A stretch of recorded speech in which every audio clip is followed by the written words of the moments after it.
don't like it when the city people act crooked. When the city people crooked, then we can't get down. Hey, we don't like it when the city pigeons break wings. When the pigeons break wings, then we can't get down. Hey, we don't like it when the city fire starts spreading. When the fire starts spreading, then we can't get down. Hey, hey, hey, hey. I think we woke the baby up.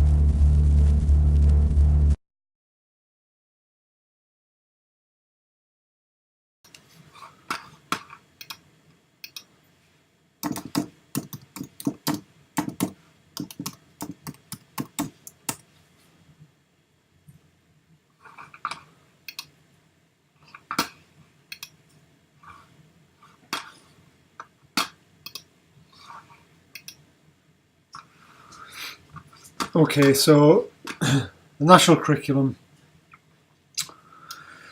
This is the statutory secondary national curriculum, including programmes of study and attainment for key stages 3 and 4.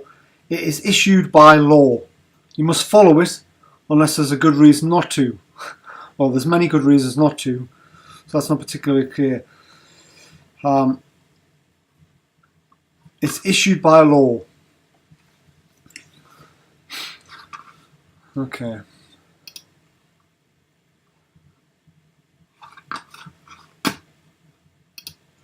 So, in the previous one, went through this.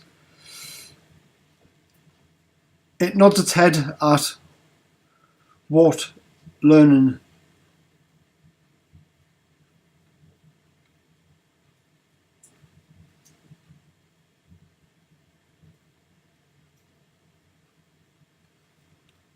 cats were doing there. It nods its head at what the scientific method is and what learning is about. Using your sort of curiosity, testing things, experimenting and thinking. So with all this sort of information, it's quite easy to acknowledge something but then do something completely different. I mean, you experience that in your everyday life. People will say things, just words coming out their mouths, and then do something completely different. This is exactly what the curriculum does. So, I mean, for example,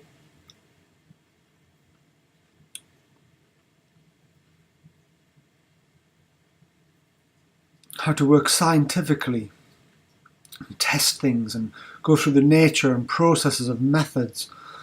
So it's very easy to say this. Then, as you go through,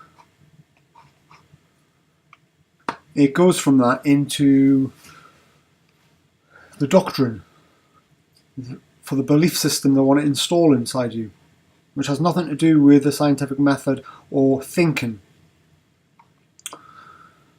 So,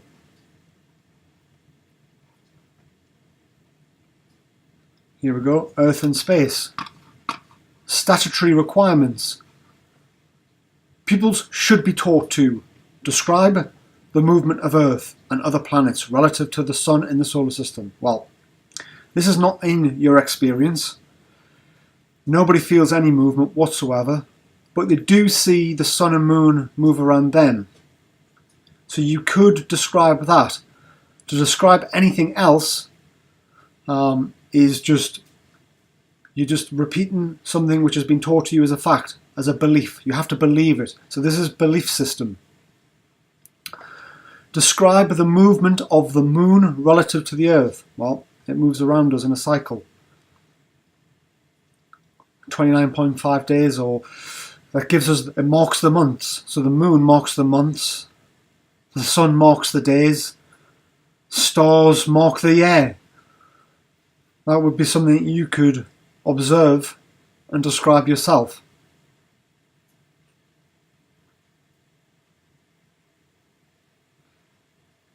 Describe the Sun, Earth and Moon as approximately spherical bodies. Okay, so there's no teaching you to use your brain, but at a very early age, in primary school, you're being taught that you have to, as a statutory requirement, describe the Sun, Earth and Moon as a spherical body. No, I don't care what you think. Describe the sun, earth and moon as a spherical body. That's not my experience. I don't, how, no. This is the requirement. Describe the sun, earth and moon as a spherical body. Okay. Use the idea of the Earth's rotation. So put the fact in there. Use the idea of the Earth's rotation. What's that? Use the idea of the Earth's rotation to explain. Okay, so that's quite cleverly worded, but I mean, obviously the one above it is straightforward. There you go. But use the idea of the Earth's rotation. That'd be quite good to be a teacher on that one. Okay. Then non-statutory. You don't have to do this, but if you want to excel and get a good Ofsted report, then you would want to maybe introduce the pupils to a model of the sun and earth that enables them to explain day and night and learn that the sun is a star. You better learn it. The sun's a star at the centre of a solar system. And it has 8 planets: Mercury, Venus, Earth, Mars, Jupiter, Saturn. So these lights that we occasionally see on a night time or early morning, they're planets. They should understand the moon as a celestial body. How would we know that? A celestial body that orbits a planet. The Earth has 1 moon, Jupiter has 4 large moons, and numerous smaller ones. Pupils should be warned not to look directly at the sun, even when wearing dark glasses. It's probably pretty decent advice in the end there. So, that, I mean, we can clearly see for primary school children is telling them what to think and what to believe as a statutory requirement. So, I mean, I wouldn't class that as education, learning how to think, increase your intellectual capacity and sense of wonder and make you curious. It's just telling you some facts that are purely for a belief system. It's not, I mean, it's pretty twisted. I mean, if you go to the etymology or the meaning of indoctrinate, to imbue with an idea or opinion. So it's not just catchphrases saying people are indoctrinated. This is what it is. It's indoctrination. The very definition of it. To imbue with an idea or an opinion. Because that's what those things are.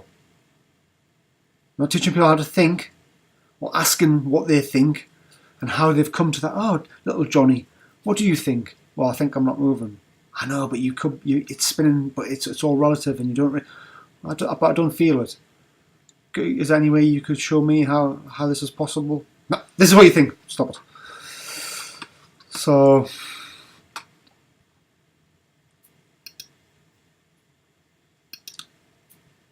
that is that one.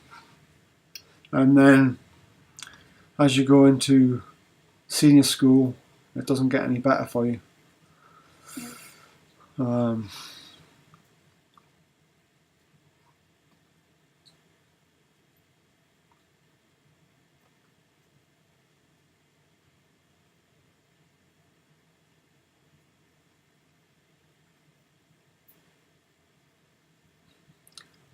Space physics.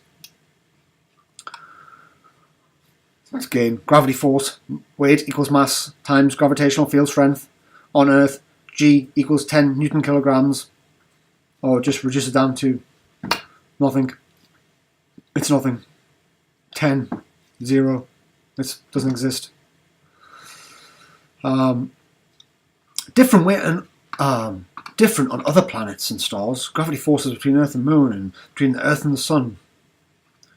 Our Sun is a star. Other stars in our galaxies and other galaxies.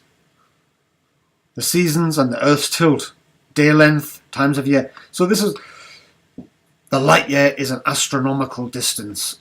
You know, so it is all just programming. It gets in there, and because you're bogged down with so much other nonsense at school, you sometimes forget about these things.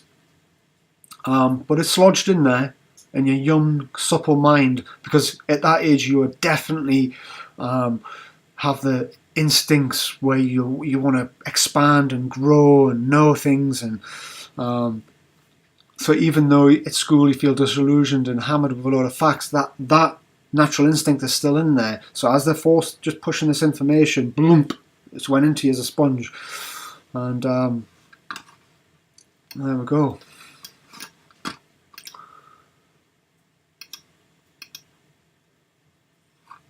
I mean, if you're interested in the history of education in England, this is a very good website to go to. History or educationengland.org.uk. Educationengland.org.uk. It's quite interesting, and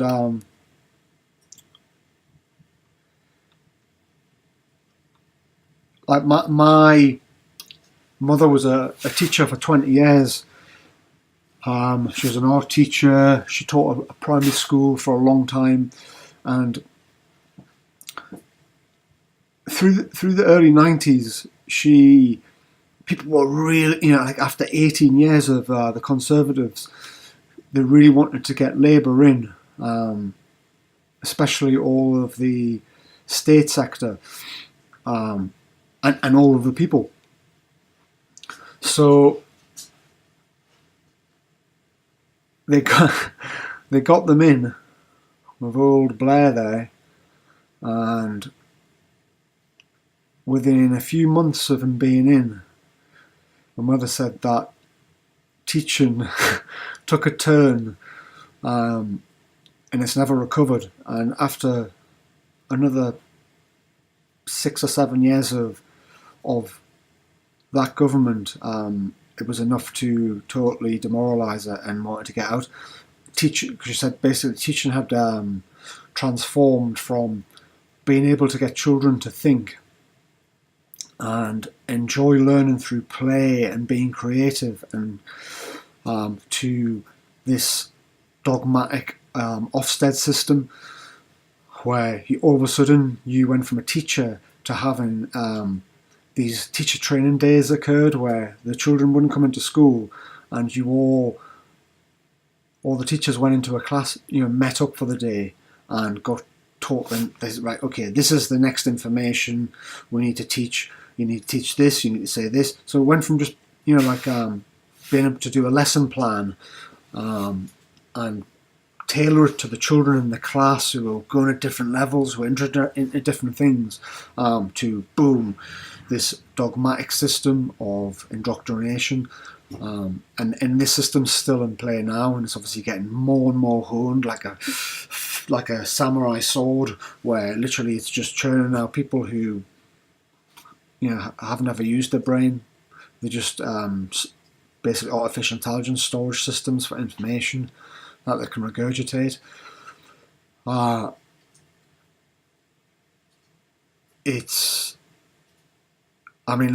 Luckily for me, my mother, she was, at the time there's a guy called Edward de Bono or something, and it was like basically critical thinking and lateral thinking. It's basically just trivium stuff, but he repackaged it and made a load of money, selling it to teachers who were thinking differently. But at least give you different looks at things and got you thinking.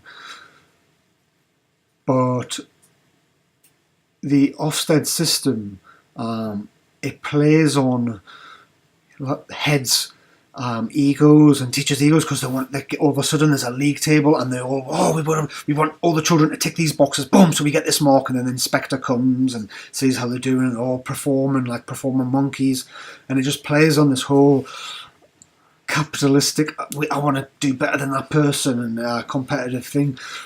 So that combined with the belief system style knowledge is working in their favour quite a lot. Anyway, rambling now. I just wanted to keep it clear. So if you just to make it clear why people think, or why they did think, or if they still do, why they do think they're on a spinning ball. It's surely because you've been indoctrinated. That's it. No other conspiracy, just basic. Your parents were asleep, or parents were asleep, and let it happen because we're too busy at work and want to have a few drinks after work and just basically demoralised with life and just can't be bothered. And this society.